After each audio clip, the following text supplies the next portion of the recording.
quelques mois après, je me suis aperçue qu'Eline Morale, c'était la plume de Hollande. Je me suis dit, quand même, il pourrait... il sait, lui, il sait, lui. Et ben, ça n'avait rien changé sur les molécules innovantes. Et puis bon, depuis, il a été célèbre pour d'autres choses. Mais, bah ouais, mais vous dites, c'est pas vrai, quoi. Je veux dire, ce qui était écrit, c'était bien dans ce rapport, quoi.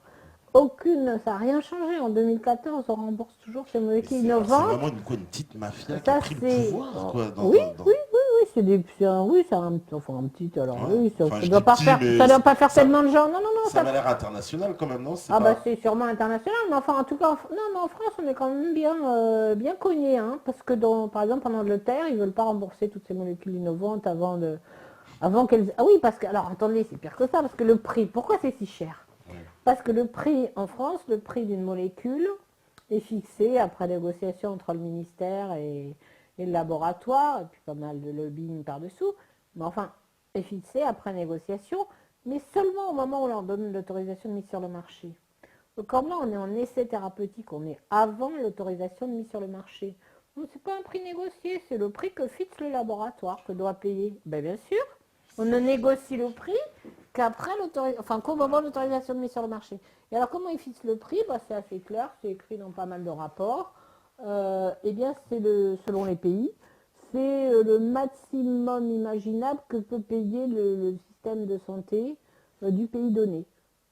En fonction de l'endroit où vous vendez cette molécule, vous dites, bon, non, Ah celui-là, bah je peux lui, quand même lui, il a de pas. l'argent, donc je peux. Voilà, je peux Voilà. y aller, Ah, donc voilà. en France, ça doit coûter cher, parce qu'on Ah ben en estime que la France, France ça a de coûte l'argent. cher. Ah ben, faut croire qu'on en a pour mettre 2 milliards d'euros comme ça et après oser dire que la Sécu est en déficit. Alors que ces 2 milliards d'euros, qu'ils soient justifiés ou pas de faire ces essais, ils doivent être payés par les labos. C'est avant. C'est avant l'AMM et la Sécu, elle n'a pas remplacé, elle n'a pas remboursé autre chose. Ouais. Alors on nous demande aussi qu'est-ce que vous pensez des thèses de André Gernez, parce que ça c'est quelqu'un Bah oui, c'est une question récurrente, ce que je Ouais. disais tout à l'heure, Oui, j'imagine. Ouais. mais c'est pour la prévention, hein. Je veux dire, Storm, il a fait des tas de choses très intéressantes. Il y a un joli film, vous allez voir le film de Monsieur Billien sur André Gernez. Jean-Yves Billien, B-I-L-I-E-N, hein, en tapant sur Internet, vous allez trouver ça. Mais si vous voulez, on était quand même dans la prévention. Alors après, bon, c'est vrai qu'il a eu du mal à imposer, imposer des essais, etc. Parce que bon, semble-t-il quand même, tout le monde n'était pas d'accord avec lui, mais on était quand même que dans le domaine de la prévention. Bon, la prévention, c'est intéressant. Ça guérit pas les cancers, hein, comme tout à l'heure je disais. Si vous voulez, même si Gernez il avait pu aller plus au bout de sa recherche, on était quand même dans le domaine de la prévention. Après la prévention, moi je crois vraiment surtout déjà à la prévention, surtout en un siècle, quoi, par les pesticides, toutes ces Oui. horreurs-là, quoi. Je veux dire, les usines nucléaires, le pesticide, tout ça. Je veux dire, si on voulait vraiment faire de la prévention, il y a des gros trucs, hein. Ouais. Mais vous avez entendu parler aussi de Priori et de sa machine.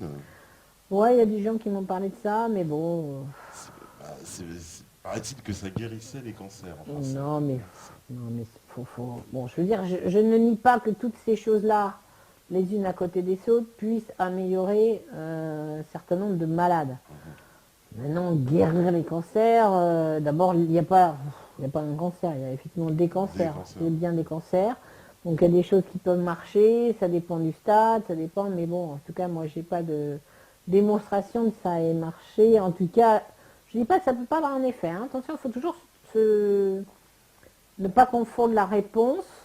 Par exemple, il y a des molécules, ça vous donne une réponse immédiate, intéressante. Tchouf, la tumeur fond, et puis le malade meurt 6 mois après.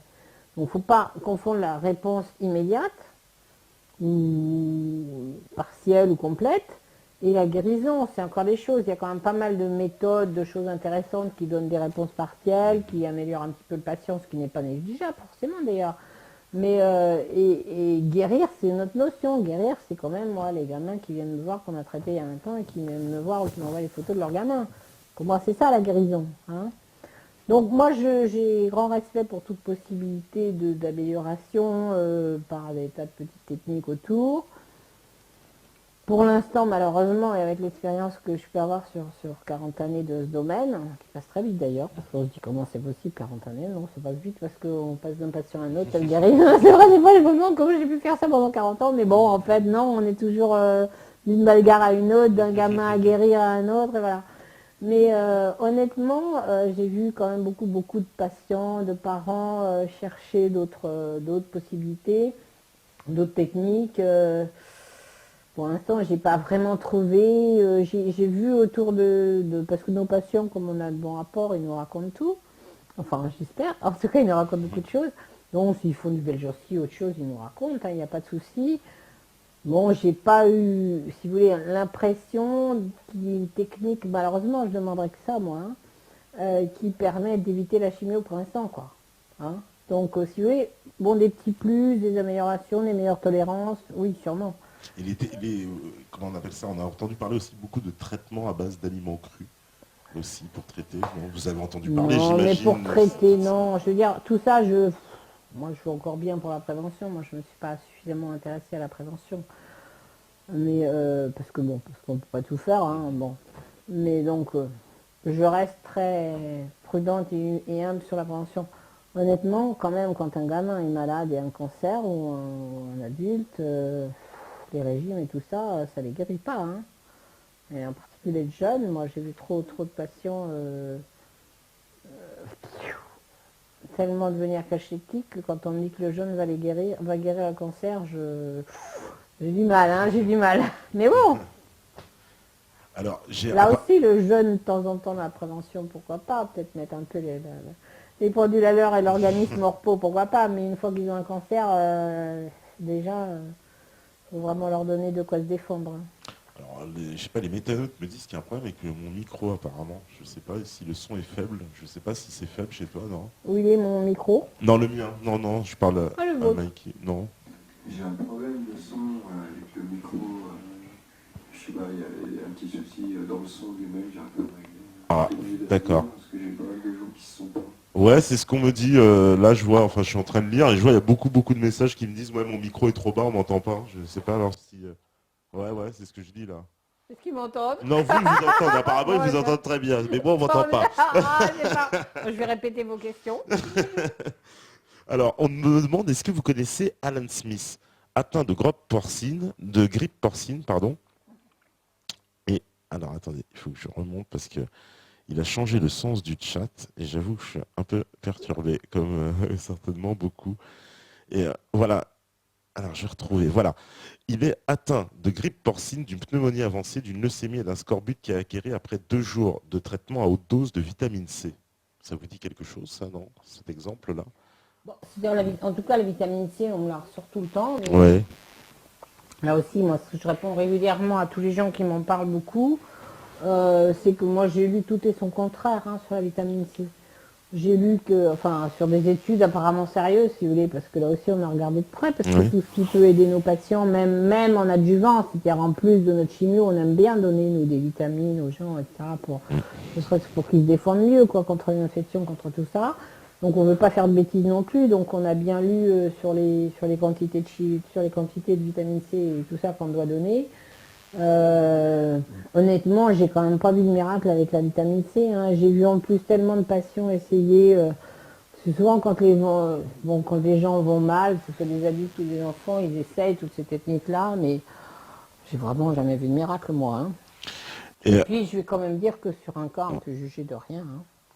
et on nous demande, qu'est-ce que vous pensez, vous, de l'utilisation du cannabis en matière thérapeutique? C'est vrai, ça, c'est parce que c'est un débat ça, qui est en train de monter en France. Vous pensez que ça peut... Oui, je pense que c'est un faux ou que, débat. ouais, ou Je est-ce que pense voilà, que- c'est non, pour je pense vendre du cannabis de façon je cachée, pense quoi, que- disons-le nous, quoi. Ouais, je pense Ouais. oui, ça c'est un risque parce que je pense que c'est un faux débat parce que je crois que le cannabis c'est quand même bien connu pour effectivement être un bon antalgique, que ça peut très bien se vendre comme d'autres médicaments, mais que comme d'autres médicaments, il y a des toxicités et des dépendances possibles, hein. Je veux dire, la bigotine c'est une plante aussi, bon, puis on sait bien que c'est quand même le meilleur moyen d'assassiner son mari, donc voilà.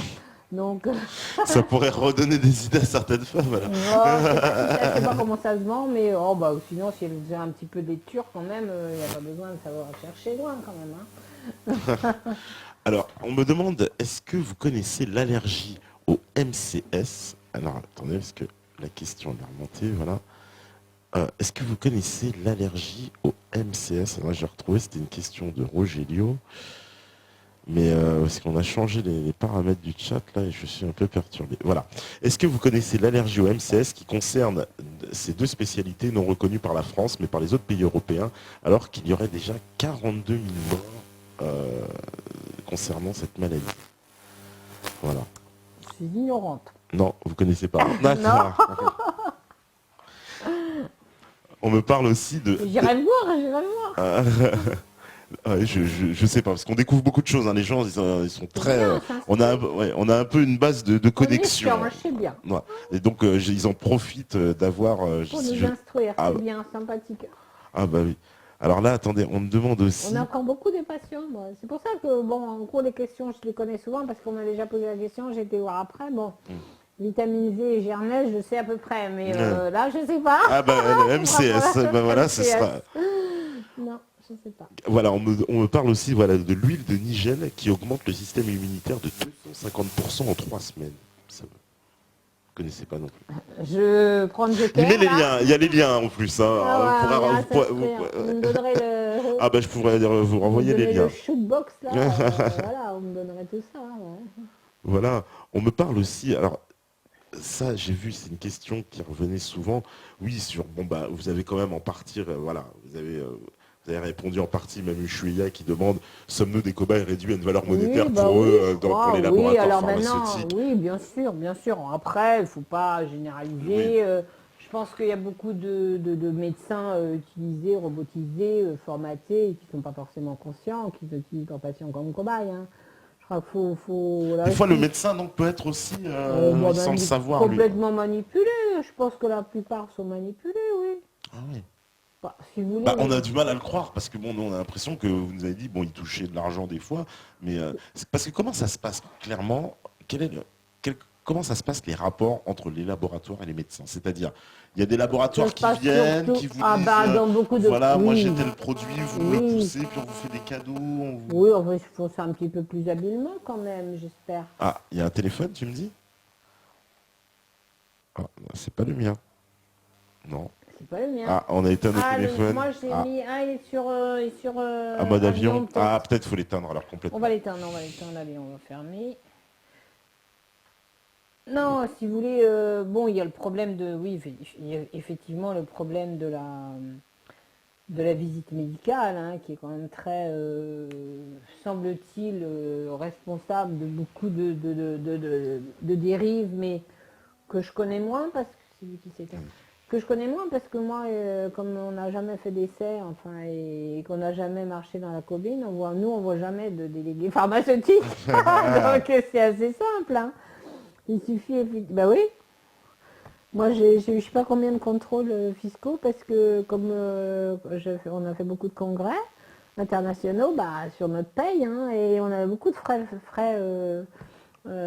professionnels et vraiment les inspecteurs des impôts disant c'est pas normal parce qu'effectivement les autres médecins c'est payé par les labos. Alors donc oui, non, mais bah oui, hein, moi je suis allée à Londres il y a 3-4 ans pour un congrès sur les tumeurs osseuses, il y avait 43 Français, 42 qui étaient payés par un labo. Hein. Et on me regardait de loin comme si j'étais vraiment la pestiférée, alors que moi ils avaient payé mon congrès et mon entrée, mais bon. Ah bah ouais, ça si vous voulez, c'est... Mais c'est une corruption passive, quoi. Oui, c'est un peu ça, quand même. Parce que le fait d'accepter que... Mais c'est comme ça, ils vont vous dire tout le monde fait comme ça. Hein. Du jour où les labos ont payé moins de congrès, il y a beaucoup moins de congressistes. Hein. Les gens, ils n'admettent pas tellement de se payer un... Bah, surtout quand ils ont été conditionnés comme ça. Je veux dire, si les jeunes, ils sont conditionnés autrement, bon, ça fera partie de leur... voilà, je vais en congrès, je me paye mon congrès. Normal, hein. Voilà. Non, mais ça, c'est sûr qu'il y a une... Bon... Après, encore une fois, je pense qu'il y a dans le formatage du médecin, il y a une espèce de conditionnement qui fait qu'au bout d'un moment, ils ne se rendent plus compte. Et puis, c'est autocensure, parce que sinon, c'est insupportable. Alors, justement, là, je trouve une question intéressante. On nous dit, est-ce que les cancers, parce qu'en plus, c'est quelque chose qu'on avait été voir récemment, justement, par rapport à votre venue, sur la carte des cancers. Et on a remarqué qu'il y a effectivement beaucoup plus de cancers, quand même, dans les pays industrialisés, qu'en Afrique. Alors, est-ce que c'est un manque de données ou est-ce que c'est il y en a autant selon vous? Ou est-ce que les données Honnêtement, sont je pas ne sais très pas, je fiables? pense que les données sont pas fiables. Ouais. Bon, ce que je t'ai dit, ce que je pense quand même, c'est qu'en tout cas, je peux peut-être pas tellement pour répondre pour ce qui se passe en Afrique, mais pour ce qui se passe ici, je peux quand même avoir une idée pour lequel il y a tant de cancers. Ouais. C'est qu'on va en chercher Ouais. des kilos qui n'aura jamais fait parler d'eux. Hein, à commencer par le sein et la prostate. Donc, un homme bien portant ne se fait pas faire de PSA, sinon il se retrouve, surtout s'il a 50 ans, parce que ça commence à monter doucement, parce que bon, tous le dépistage de l'antigène spécifique de la prostate, bon, à partir de 50-55 ans, ça commence à monter doucement. À 70 ans, tous les hommes ont un PSA un peu élevé. Enfin tous, j'exagère, mais enfin beaucoup. Et on sait très bien dans les autopsies des hommes âgés, au-delà de 70-80 ans, on trouvait toujours des cellules cancéreuses de prostate qui n'auraient jamais fait parler d'elles. Donc si vous voulez, si on va les chercher, parce qu'on fait un dépistage systématique, on trouve effectivement des cellules cancéreuses, si on ne ment pas, il y a des cellules cancéreuses, et donc on vous dit, oh là là, le cancer de la prostate, crac, on vous enlève votre prostate, on vous rend impuissant, etc., avec tout ce qu'on veut. Psychologiquement cassé quand même, etc. Et puis vous croyez cancéreux. Donc on vous fout votre vie en l'air pour un cancer qui éventuellement n'aurait jamais fait parler de lui. Ou ne vous aurait pas tué. Donc c'est une vraie catastrophe. Le cancer de la prostate en France a augmenté, je sais pas, de 75%. Je pense que c'est délirant. C'est parce qu'on le dépiste. Et alors qu'il est démontré quand même partout et maintenant dans tous les pays effectivement industrialisés où il y a eu des gens qui ont vraiment voulu faire dépister ces cancers-là, que finalement ça sert à rien et que ça fait que des victimes supplémentaires. Ça augmente considérablement le taux de cancéreux d'un pays. Donc si vous voulez, les statistiques, il faut voir à quoi elles correspondent. Bon, idem pour le cancer du sein, hein, on a augmenté, maintenant on sait que le dépistage du cancer du sein systématique, alors, je ne parle pas de la dame qui a une boule et qui va voir son médecin, hein, ça c'est un signe clinique. La clinique c'est bien. Hein. Là, celle-là, on l'explore, on fait une mammo, on fait ce qu'on veut, je m'en fous, mais c'est quelqu'un qui a eu un problème. Le dépistage systématique, c'est vous recevez la petite enveloppe du conseil général qui vous dit il faut faire dépister, faire une mammo. Ouais. Puis vous y allez quand même, puis la copine elle y va aussi, et crac, un jour après, vous êtes toutes les deux à la clinique en train de vous faire biopsie et enlever un sein. Ça va quoi, faut arrêter quoi. Parce que ça, c'est démontré que ça ne diminue pas la mortalité. Et ça ne diminue pas non plus, contrairement à ce qui a été dit en novembre dernier, en octobre rose dernier, par la ministre, je crois bien, en tout cas par l'Institut national du cancer, ça ne diminue pas le nombre de mutilations. Donc c'est pas parce qu'on va le dépister par la lettre de la poste, là, qu'on va le faire plus tôt, qu'on va avoir moins de mastectomie en France. Au contraire, ça continue à augmenter. Donc il ne faut pas faire de dépistage systématique. Il y a maintenant, alors il y a 10 ans, ils n'avaient peut-être pas tout, hein, il y a 15 ans, ils n'avaient peut-être pas toutes ces revues internationales, ces publications internationales. Maintenant, il y en a suffisamment dans la littérature suédoise, canadienne, danoise, etc., qui vont toutes dans le même sens et qui disent que le dépistage systématique du cancer de la prostate ne sert à rien. Enfin, plus exactement, parce qu'à partir du moment où vous dépistez, vous avez traité des cancers, là aussi, vous avez peut-être des petites cellules cancéreuses. Bien sûr, mais elles n'auraient pas bougé. À partir du moment où vous allez y toucher, elles vont bouger éventuellement. D'ailleurs, ça va éventuellement réveiller des choses qui n'auraient pas bougé. Et puis c'est quand même un traumatisme majeur pour la femme. Donc il y a entre 10 et 25% de surdiagnostic, c'est-à-dire de diagnostic en trop, quoi. Donc il faut arrêter de faire ce dépistage systématique. Ça fait vivre beaucoup de gens, là aussi, parce que ça fait vivre les gens qui font le dépistage, toutes les petites associations contre le cancer du sein, tout ça qui touche des subventions. Enfin, je veux dire, c'est toute une économie d'un pays depuis 20 ans qui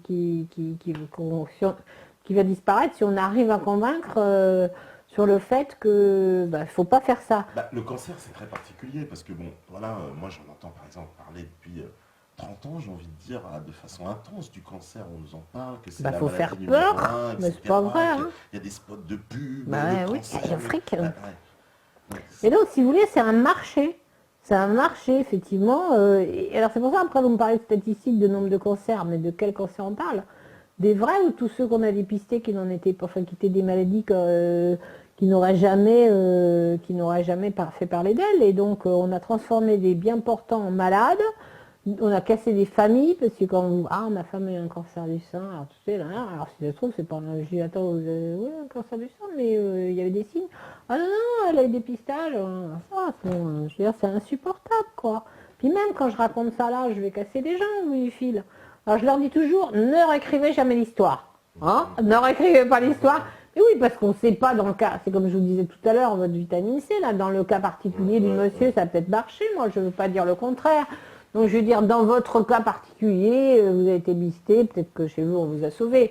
Donc il ne faut pas réécrire l'histoire, il ne faut pas confondre une étude statistique, une généralité et réécrire sa propre histoire en fonction de ce que quelqu'un raconte à la télé. Ça... Non, c'est vrai, on fait le parallèle et c'est vrai en plus avec comment on appelle ça, le test du VIH qui a été beaucoup remis en cause, comme quoi aussi, alors moi j'ai vu, comme j'imagine beaucoup de gens, ce documentaire qui a été fait dessus où effectivement on s'aperçoit que ce test du VIH il est absolument imparfait dans la mesure où apparemment il y a des critères du test qui ne sont pas les mêmes selon les pays.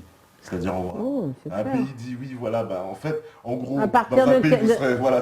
positif, dans l'autre vous ne le serez pas. Donc, absolument. non mais là c'est du délire quand même. Non, il faut que les gens comprennent, c'est que justement la médecine c'est pas une science exacte. Ça n'a rien à voir avec les mathématiques. Donc effectivement, à partir de quand on dit que c'est le degré de signification ou c'est la marge d'erreur aussi, parce que le nombre de gens qui ont été dépistés positifs et qui finalement on dit oh ben non, c'est le test qui est faux, c'est une interférence avec je ne sais quelle chose. C'est grave si on fait le test et que dans un pays on vous dit oui c'est grave, maladie, puis vous arrivez de l'autre côté on vous dit non vous avez non tranquille, on va vous changer de pays, écoutez.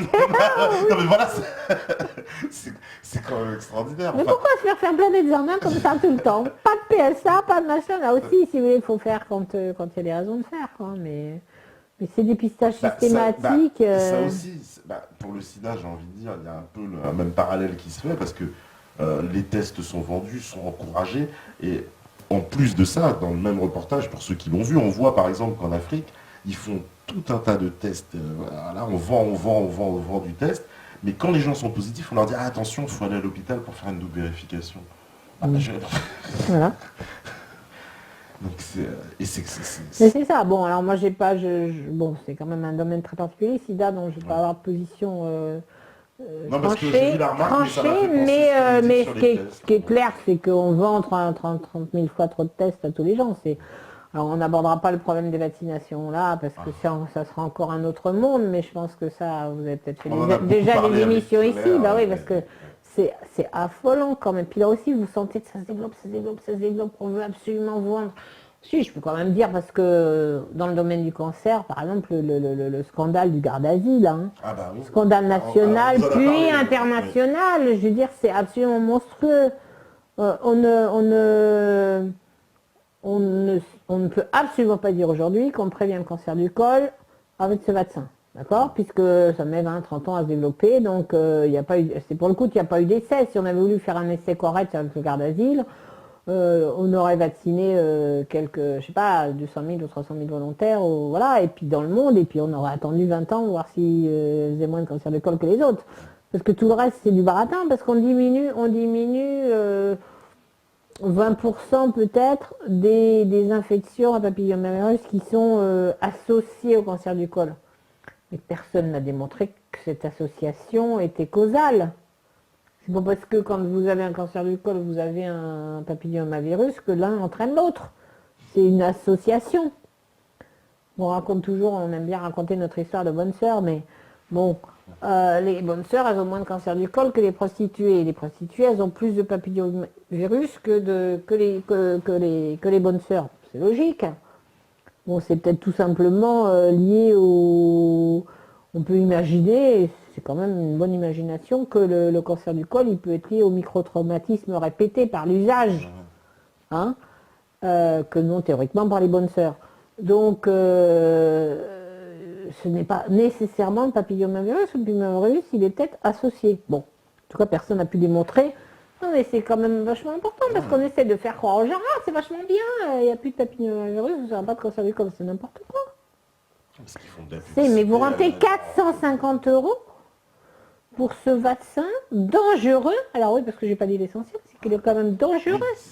C'est qu'il bon, il a tué des gens dans les pays étrangers. En France, on est protégés, hein, dans le nuage de Tchernobyl. Là, il s'arrête à la frontière. Voilà. C'est comme avec les tests. Bon, D'accord. dans un autre pays, ils sont morts, mais chez nous, Ouais, ça ouais, va. mais chez nous, ça va. Non, mais nous, on est quand même gentils. Puis on donne les molécules innovantes tout de suite. On rembourse par la Sécu, tout. On rembourse le garde d'asile. On rembourse 70% de garde d'asile. Ouais, voilà.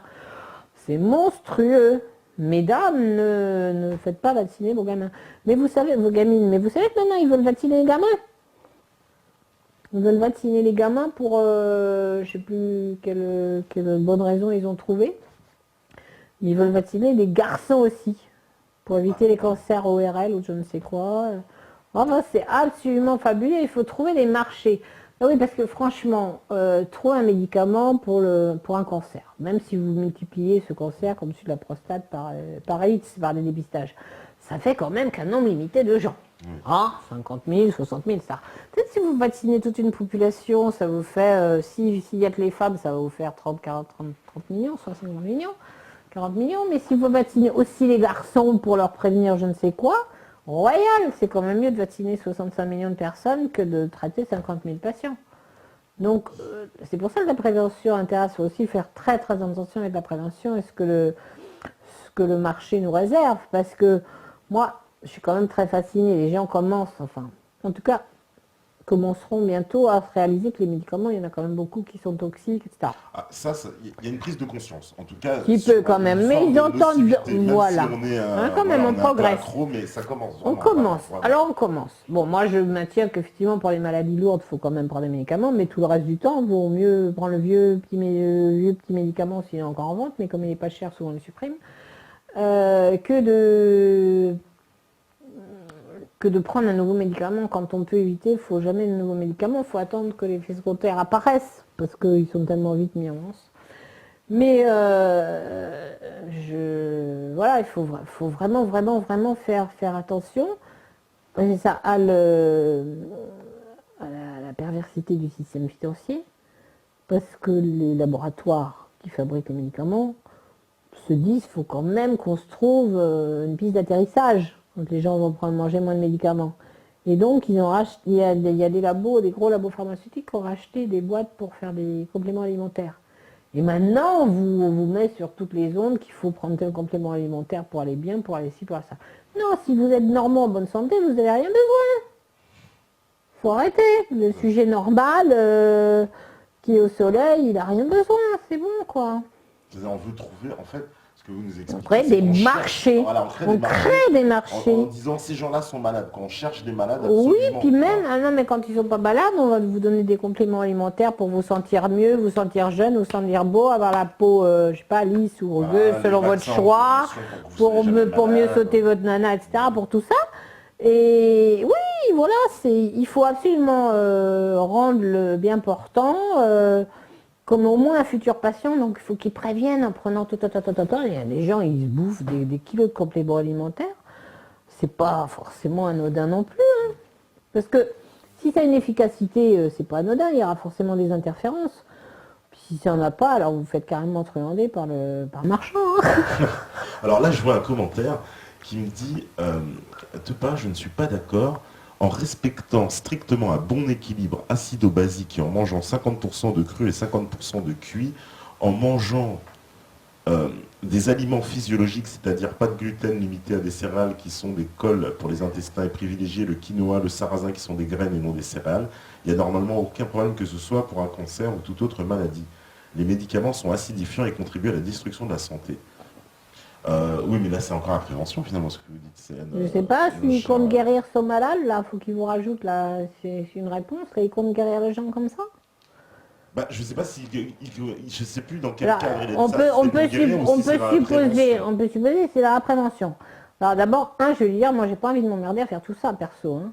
Parce que s'il faut commencer toute la journée à vérifier ce qu'on mange, il faut vivre normalement. On peut pas quand même, ça commence pas par là, c'est-à-dire la prévention alimentaire, vous pensez pas? Il faut manger équilibré, mais si vous êtes obligé de compter sur... Enfin, moi, j'ai pas envie de m'embêter à faire ça pour moi. Hein. Mais par exemple, le gluten, on sait que c'est mauvais. Ouais, mais il y en a... oui, mais enfin, il faut faire doucement aussi. Hein, on a quand même vécu regarder nos grands-parents, Mais oui, justement, ils vivent avant. jusqu'à 90 Oui, ans. mais parce qu'avant, ils consommaient des produits qui Bon, n'étaient pas... avant, quand même, c'est depuis les années 50-60 qu'on bouffe des horreurs, hein. Donc ceux qui ont 90 ans maintenant, ils ont quand même dû bouffer des horreurs pendant 40-50 ans. Ouais, mais aujourd'hui, ça Alors atteint un poids peut-être que plus ça compte important. plus qu'on a justement se poser la question, genre ce qu'on a mangé pendant les premières années de vie. Peut-être que c'est ça qui compte, j'en sais rien. Mais bon, moi, de toute façon, il faut vivre, hein. Si on vit 50 mois, moi, j'aime mieux m'emmerder moi pendant toute ma vie. Voilà. Quant alors à l'acide base et alors pour la guérison du cancer, bon, c'est mieux d'avoir un pH alcalin les trois quarts du temps, mais il ne faut pas non plus que les gens, parce que là aussi, il y a un mythe sur le fait de mettre un pH alcalin et qu'on va guérir le cancer. Non, ça ne guérit pas le cancer, hein. Tous les gens qui racontent qu'en mettant un pH alcalin et en donnant 3 petits compléments alimentaires, on guérit le cancer, je les ai vus vite mourir, ces malades-là, hein. Non, non, c'est pas... Bon, tout ça, je veux bien pour la prévention. Si les gens ils ont envie de s'embêter avec la prévention, c'est leur problème. Non, non, mais il faut vivre normalement. Écoutez, vous vous rendez compte, si on est omnubilé tous les jours par... si on passe sa vie à essayer de pas mourir, mais de toute façon, on mourra d'autres choses. Un accident de voiture parce qu'on aura pensé à ce qu'il fallait mettre dans son assiette ce matin, qu'on n'aura pas vu la moto arriver. Oh là là, Est-ce moi que je, vous... moi je dirais aux gens, soyez normaux, soyez sains, Oui, profitez de mais la est-ce vie. que vous faites pas quand même le lien entre eux? Parce que moi, je pense que ce que je traduis ce que je dis dans beaucoup de questions, mais est-ce que vous faites pas le lien entre notre consommation alimentaire réellement et les modes de vie aujourd'hui qui sont vraiment, pour le coup, on sait très, voilà, toute l'industrie agroalimentaire, elle utilise depuis l'agriculture dans les pesticides, mais les additifs Non, bah, alimentaires, tout ça c'est pourri, les hein, produits faut essayer chimiques. d'éviter tout ça, je suis Voilà. d'accord. Je suis pas sûre que ça fabrique, mais bon, j'en Voilà, sais rien, ça l'aspartame, fabriquerait pas plus de maladies dégénératives, c'est encore plus un risque, l'Alzheimer et tout ça. Peut-être que des cancers même. Moi je pense ouais, que ouais. le risque de devenir nanar et voilà, Oui, parce que et voilà, parce que pareil, ça atteint les l'Alzheimer, ça cerveaux. s'est développé, Ah alors ça, c'est oui, pas une mais vue, ça, non, non, c'est pas une vue de c'est pas l'esprit une du vue de tout. l'esprit, Non, non, ça, non, non, mais ça, c'est quand même. Attendez, c'est pas une vue de l'esprit, mais c'est pas exclu que ce soit, je sais pas, les vaccinations multiples et variées, etc., qui aussi multipliaient toutes ces maladies-là, hein. pareil, pour ces Sclérose en maladies, plaques, la sclérose la en sclérose en plaques. plaques, quand on cherche des statistiques, c'est très concentré sur les pays industrialisés, quoi, encore une fois, quoi. Mais oui, C'est-à-dire, vous allez voir mais. en Afrique, il y a très peu de... Alors après, c'est quand même pas alors, des diagnostics si faciles que ça non plus à alors, non, mais porter, hein. Il faut avoir le temps aussi faut avoir le temps de les développer, ces maladies-là aussi. Hein, c'est comme nous, hein, maintenant, mais il y a ouais, moins d'Alzheimer, par exemple, c'est flagrant, quoi. Alors ça, je sais pas si, par exemple, ils ont là-bas, c'est un manque de statistiques, mais je veux Il y dire, a moins d'Alzheimer sur les statistiques. sur les statistiques, voilà. Non, mais je ne sais pas, peut-être aussi en réalité, honnêtement, c'est très très intéressant, mais honnêtement, je ne sais pas, C'est pour ça que beaucoup mais de ce qui gens se est disent sûr, qu'il y a une cause avec mais la quand mode même, de par vie, exemple, quoi. en tout cas pour la sclérose en plaques, c'est quand même complètement parallèle à la vaccination par l'hépatite B, hein. Ah Je oui, veux dire, alors là, c'est pas compliqué, hein. Je veux dire, faut quand même être mais simple. Et oui, à un quoi? moment donné, on demandait à tout le monde de se vacciner contre Oh, bah, l'hépatite B. mais attendez, je crois que c'est toujours le cas. Je pense que les jeunes professionnels sont toujours obligés de se faire la vaccination contre l'hépatite B. On a en Belgique, pour revenir aux gardes d'asile, qui donnent quand même aussi des lésions neurologiques importantes quand c'est pas des morts, la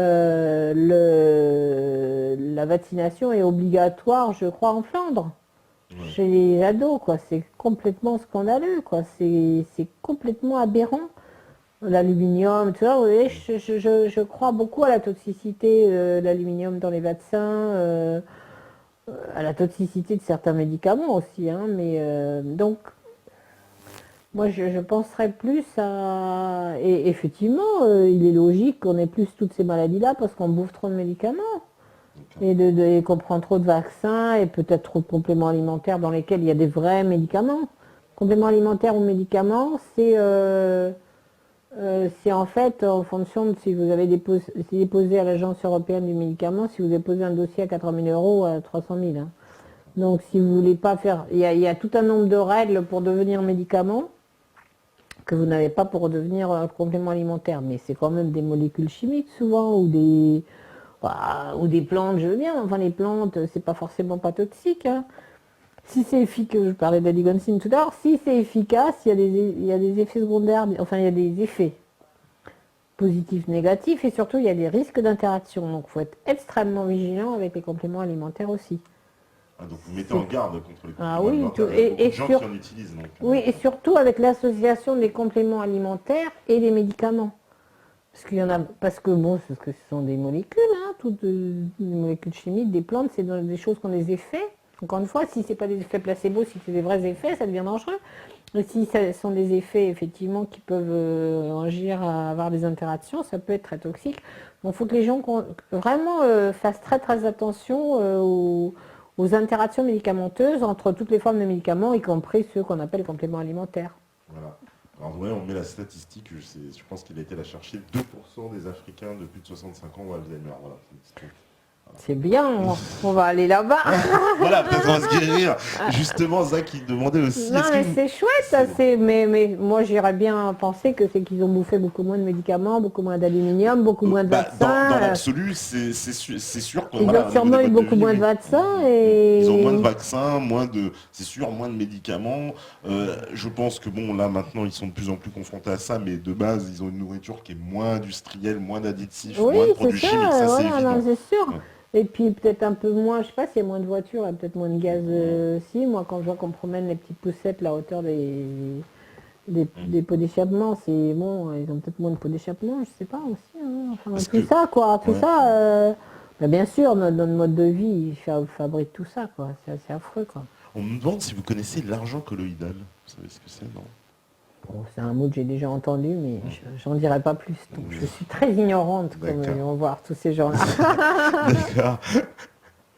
Alors, ah oui, voilà. Que pensez-vous de l'influence de la pensée sur la création des cancers? C'est-à-dire que, c'est quelqu'un qui me dit, quand quelqu'un en fait serait joyeux, voilà, les états psychologiques influeraient sur le développement des cancers. Est-ce que vous avez... Ouais, moi j'y crois. Enfin, sur le développement, je sais pas, mais enfin, ce qui est clair, c'est que vaut mieux être en bon état psychique pour se battre contre une maladie. Ouais. Parce que, bon, il y a quand même des petites preuves biologiques, si j'ose dire. Quand les gens, bon, on voit bien quand même les gens qui perdent un être cher, il y a quand même des femmes qui vous sortent leur cancer du sein dans les 6 mois quand même, hein, mais des vrais ceux-là, pas ceux dépistés par la petite enveloppe, des vrais quoi. Bon, il est clair que l'état psychique joue sur l'état immunologique. Bon, d'ailleurs, quand on dose les petites cellules immunitaires, etc., on démontre. Et que cet état immunitaire de défense immunitaire a sûrement un effet dans la guérison. Moi, je crois que c'est quand même très très important, effectivement, de se sentir bien. Alors c'est là où toutes les petites méthodes à côté peuvent agir. Hein. Je veux dire, la personne qui va faire du yoga toutes les semaines ou 3 fois par semaine pour se détendre, peut-être ça va beaucoup l'aider à guérir son cancer. Moi, ça, je crois vraiment ça. J'ai des petites patientes qui passionnées d'équitation, qu'on continue à monter, même en aplasie, etc. Bon, ça nous faisait pas trop plaisir, mais en tout cas, pouvoir s'adonner à sa passion, ça a sûrement aidé, quoi. En tout cas, elles sont convaincues que le cheval a été aussi important que la chimio. Mais bon, je pense que c'est un bon, voilà, ou faire d'autres, enfin... Donc Je crois oui, que vous c'est... donnez donc quand même, voilà, Ah bah c'était ouais, la question oui, très c'est pas importante. ouais, c'est important. Puis on vit mieux de toute façon si on rigole déjà. Oui, non, bien sûr, non, c'est sûr. Ouais. Non, mais ça Non, rentre mais je crois que c'est vraiment ouais. important. Et j'ai un ami qui appelle ça le traitement bisou, mais qui dit que dans les services où on vient, où on est détendu, où les médecins vous accueillent en vous prenant les bras, ou vous faisant des bisous, ça fait partie déjà du traitement. Mais oui, je pense que c'est vrai que c'est en ça d'ailleurs que la médecine robotisée actuelle, c'est un drame. Hein. Cette déshumanisation des hôpitaux entraînée par cette espèce d'automatisme qu'on demande d'avoir au médecin et surtout de pas penser, surtout de pas dévier d'un pouce de ce qu'on vous a demandé. Et il est clair que c'est pas bon pour le psychisme du patient. Alors évidemment, on va l'envoyer au psychologue tout de suite. Enfin bon, j'ai rien contre les psychologues oncologues, qui sont souvent des gens qui aident beaucoup d'ailleurs. En fait, c'est dommage que ce soit la première réponse. Hein. Et normalement, c'est l'empathie que le malade reçoit de son médecin qui peut l'aider, quoi. Il faut que le malade il comprenne que celui qui est en face de lui, il a vraiment envie de le guérir. C'est vraiment important pour lui souvent, je dis aux gens, c'est vrai que faire ce métier pour pas guérir les gens, c'est bon. Alors, c'est vrai qu'on ne les guérit pas tous, qu'il y a des échecs et tout, mais On a vraiment envie de les guérir, quoi. On a vraiment envie, parce que j'avais... Non, mais même pour nous, quoi, parce que c'est... Ah oui, c'est vital, quoi.